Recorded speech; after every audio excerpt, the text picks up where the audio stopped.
lingkod sa bawat Pilipino at magbibigay ng tamang impormasyon para sa tahimik at maayos na Pilipinas. Police News Network, alagad ng batas, tagapagtaguyod ng balitang pulis, sandigan ng mamamayan, patnubay ng katotohanan.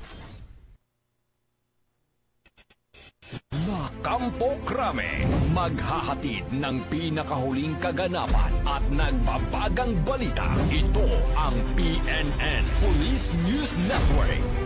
At ngayon, ang inyong mga tagapagbalita. Magandang araw, bagong Pilipinas. Ako ang inyong alagad ng batas, tagataguyod ng Balitang Pulis, Patrolman Regan Robles mula sa PNP Aviation Security Group, at ngayong araw ng Miyerkules, makakasama natin muli bilang special guest co-host si Miss Jehaini Jaira Hernandez, ang ating former Miss Teen International Grand Winner and Sparkle GMA 7 Artist 2023. Magandang umaga po sa iyo, ma'am. Magandang umaga po at magandang umaga sa ating mga manonood ngayon. Huwag po nating kalimutan i-like, i-follow at i-subscribe ang page ng Philippine National Police, Police Community Affairs and Development Group, PIGACHI Tagapag-Ugnay at Police News Network. Kami po ay maghahatid sa inyo ng tamang balita, kwento ng pulis at serbisyo para sa mamamayan. At ito ang PNP News Online. Ang pangunahing balita ng Police News Network, alagad ng batas, tagataguyod ng balitang pulis.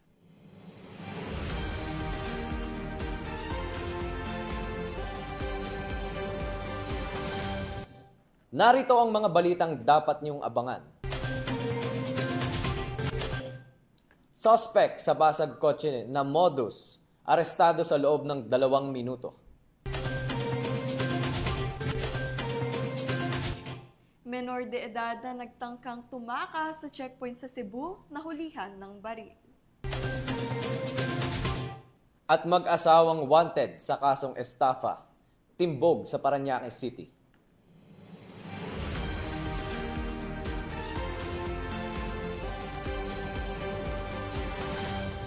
Narito ang mga balitang hatid ng ating PNN correspondents mula sa iba't ibang panig ng bansa.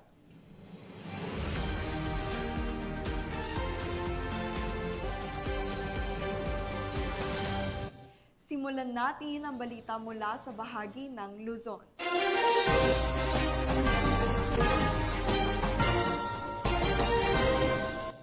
Sa mabilis na pagresponde ng kapulisan sa isang insidente ng carnapping at bilang pagtugon sa direktiba ni PNP Chief Police General Nicolas Torre III, hingil sa 5-minute response time, agad na naaresto ng mga otoridad ang isang suspect na sangkot sa basag kotse modus sa loob lamang ng 2 minuto matapos ang insidente sa Mandaluyong City. Ang tagumpay na ito ay patunay ng determinasyon ng pambansang pulisya sa napalakasin ang police visibility at epektibong crime response sa pamamagitan ng pinaigting na presensya sa mga lansangan. Alinsunod sa kampanya ng PNP na mas mapababa ang insidente ng krimen at mapanatili ang kaayusan at kapayapaan sa komunidad. Patrolwoman Jenny May Dolor sa report. Walang takas ang sospek sa pagnanakaw sa isang kotseng nakaparada lamang sa parkingan sa kahabaan ng Boni Avenue, Barangay Plainview, Mandaluyong City. Binasag ng sospek ang bintana ng kotse gamit ang bato at kinuha ang mga kagamitan na nasa loob. Isang saksi ang agad na nag-report sa insidente kasama ang pagkakakilanlan ng sospek, na agad namang narespondihan ng mga tauhan ng SWAT mula sa Mandaluyong City Police Station na nasa routine patrol sa nasabing lugar bilang bahagi ng pinalakas na visibility ng pulisya ng EPD at ang 5 minutes response time na pinapatupad ng PNP para sa mabilis at epektibong tulong ng pulisya. Agad na kumilos ang mga kapulisan na nagresulta sa pagkakaaresto ng sospek na kinilalang si alias Lex, 43 anyos, residente ng Barangay Mauway, Mandaluyong City.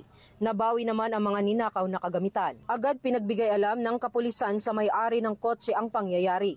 Very na-appreciate ko po sobra yung pabilis na pag-action yung mga pulis. Kasi talagang hinanap nila ako kasi wala ako dun sa area nung pinangyari. So, ayun nga, talagang tinutuwa naman nila.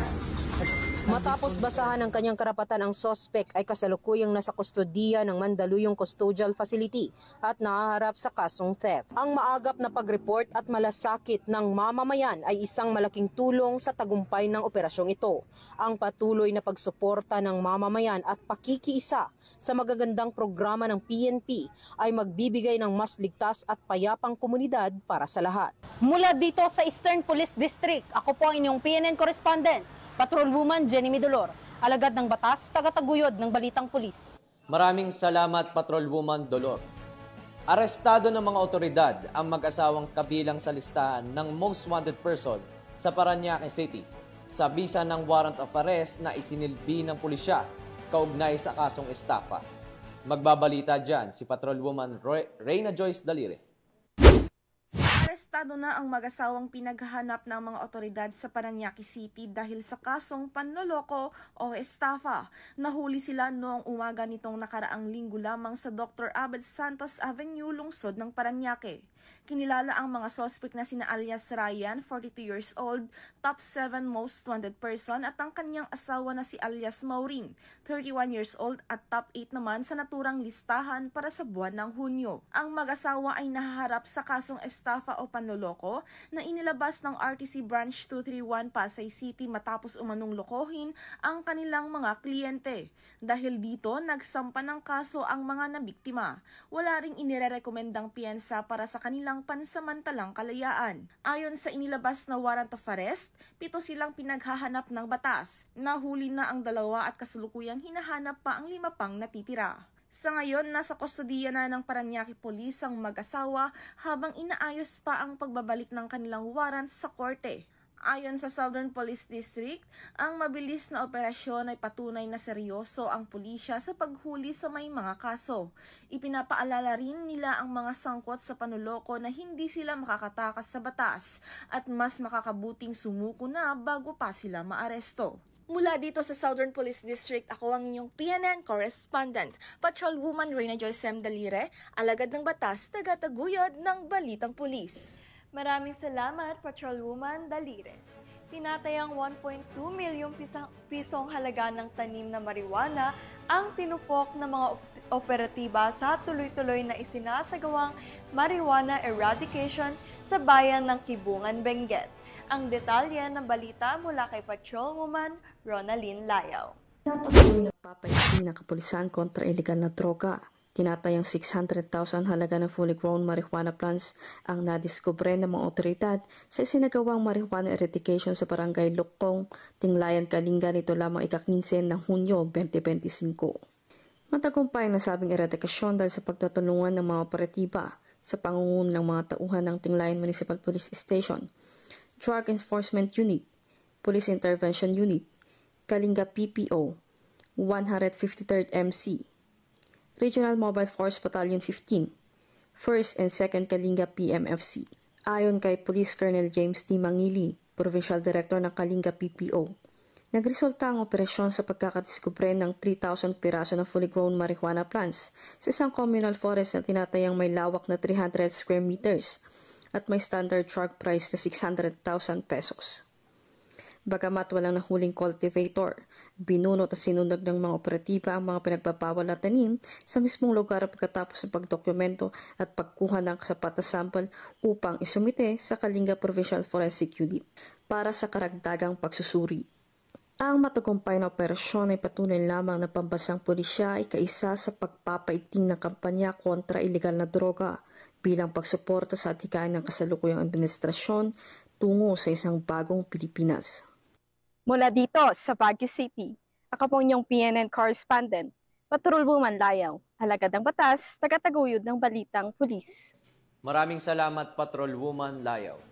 Timbog ang nakatalang top 4 most wanted person sa bayan ng mga Tarem, Pangasinan matapos itong mahuli ng mga operatiba ng pulisya dahil sa kaso nitong karnaping. Ang report mula kay Police Corporal Rafi Veloria. Napasakamay na ng mga otoridad ang kinikilalang top 4 most wanted person sa bayan ng mga Tarem, Pangasinan. Dakong alas 10 ng umaga nito lamang ika-16 ng Hunyo taong kasalukuyan. Kinilala ng mga otoridad ang suspect na si alias Tommy, 49 na taong gulang, may asawa, isang construction worker at residente ng barangay Umangan, mga Tarem, Pangasinan.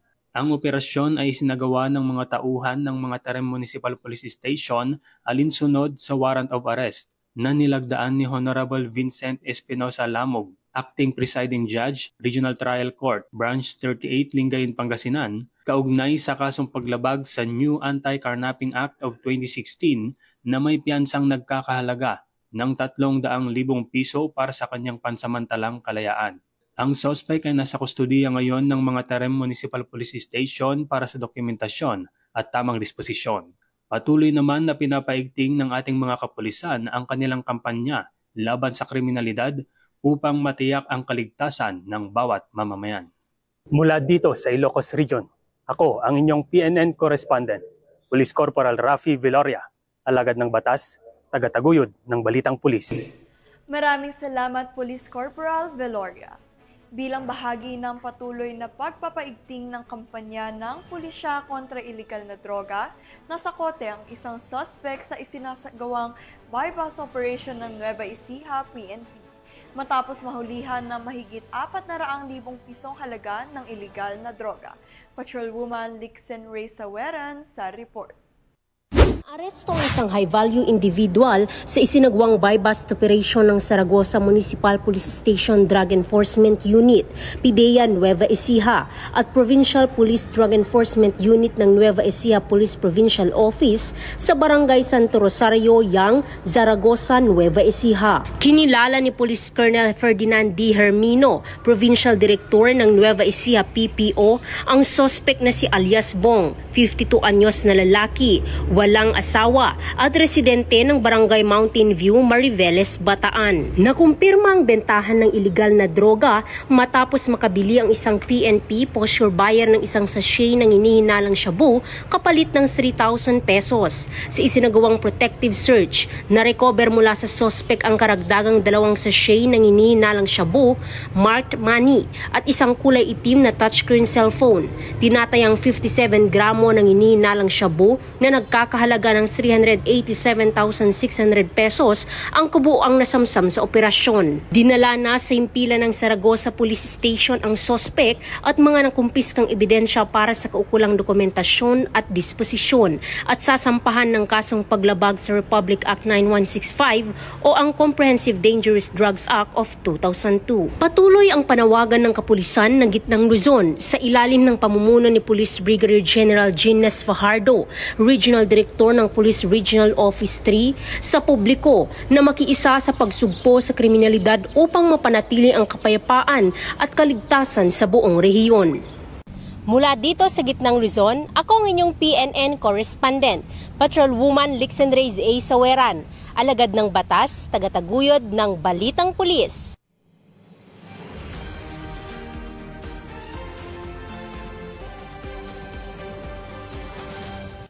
Tunghayan naman natin ang mga balita mula sa Visayas.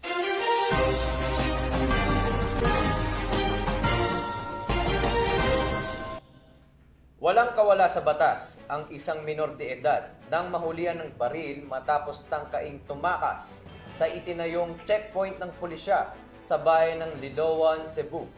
Patuloy naman ang Philippine National Police sa pagpapatupad ng mahigpit na seguridad at checkpoint operation sa buong bansa upang masawata ang paglaganap ng iligal na gawain at matiyak ang kaligtasan ng mamamayan.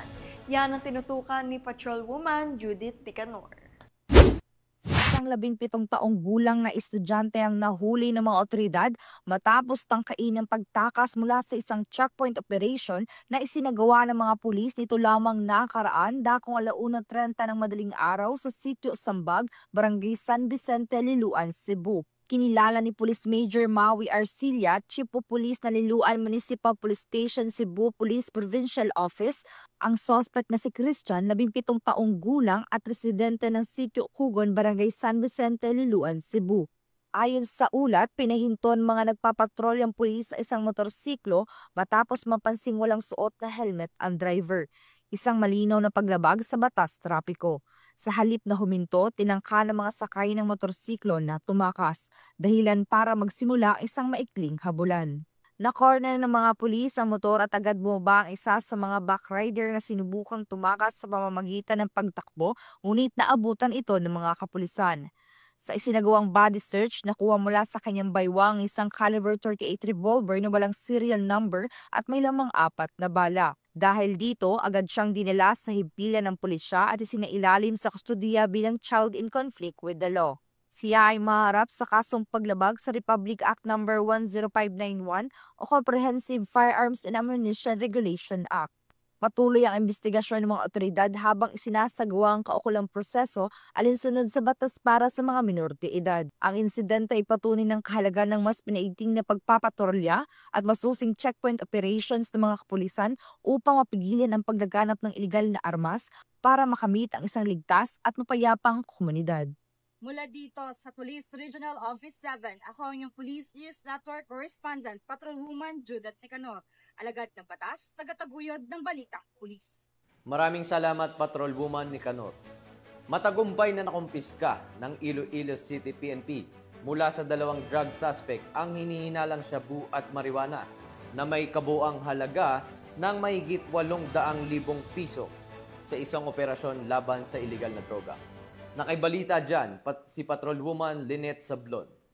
Estado ang 2 high-value individuals sa isang matagumpay na anti-illegal drug operation na isinagawa ng Iloilo City Police Office City Drug Enforcement Unit sa Barangay Lubok, Lapus, Iloilo City nito lamang 16 ng Hunyo taong kasalukuyan. Kinilala ang mga suspect na sina alias Janron, 35 taong gulang, binata, residente ng Barangay Nabitasan na Paz, Iloilo City, at si alias Rodolfo, 31 taong gulang, residente ng Barangay Lapus Norte, Lapus, Iloilo City. Ayon sa ulat ng pulisya, isinagawa ang bypass operation ng ICPO-CDEU, katuwang ang PDEG, SOOU-6 at ICPS-8. Sa isinagawang operasyon, nasabat mula sa mga suspect ang humigit kumulang 125 gramo na inhinalang shabu na may street value na tinatayang 850,000 pesos. At humigit kumulang 20 gramo ng inihinalang tuyong dahon ng marijuana na may estimated standard drug price na 2,400 pesos. Bukod pa rito, nakumpiska rin ang isang sachet ng inihinalang shabu, nagsilbing buy-bust item, 4 pang sachet ng suspected shabu sa pagmamay-ari ng suspect, 4 na knot-tied plastic sachet ng inihinalang shabu, isang self-sealing plastic sachet ng inihinalang tuyong dahon ng marijuana, at 8,000 pesos ng marked money, at ilang pang non-drug items. Ang mga nakumpiskang ebidensya ay isaalalim sa pagsusuri at ito-turnover sa Regional Forensic Unit 6. Samantala, ang 2 suspect ay nasa kustudiya ngayon ng Iloilo City Police Station 10 para sa kaukulang dokumentasyon habang inihahanda ang mga kasong isasampa laban sa kanila. Ang matagumpay na operasyon ito ay bahagi ng pinaigting ng kampanya ng PNP laban sa iligal na droga sa rehiyon. Patunay ito ng determinasyon ng pambansang pulisya ng Pilipinas sa pagpuksa sa iligal na droga tungo sa isang ligtas at mas mapayapang pamayanan. Mula rito sa Western Visayas, ako ang inyong PNN Correspondent, Patrolwoman Lynette Sablon, alagad ng batas sa tagataguyod ng Balitang Pulis.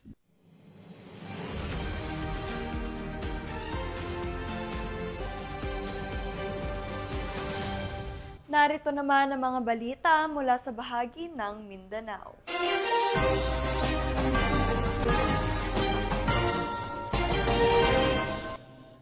Isang lalaki ang arestado sa Barangay Aguada, Osamis City sa isinagawang entrapment operation ng Regional Anti-Cybercrime Unit 10 dahil sa pagbabantang ipakakalat ang mga sensitibong larawan at video ng kanyang dating kasintahan sa social media.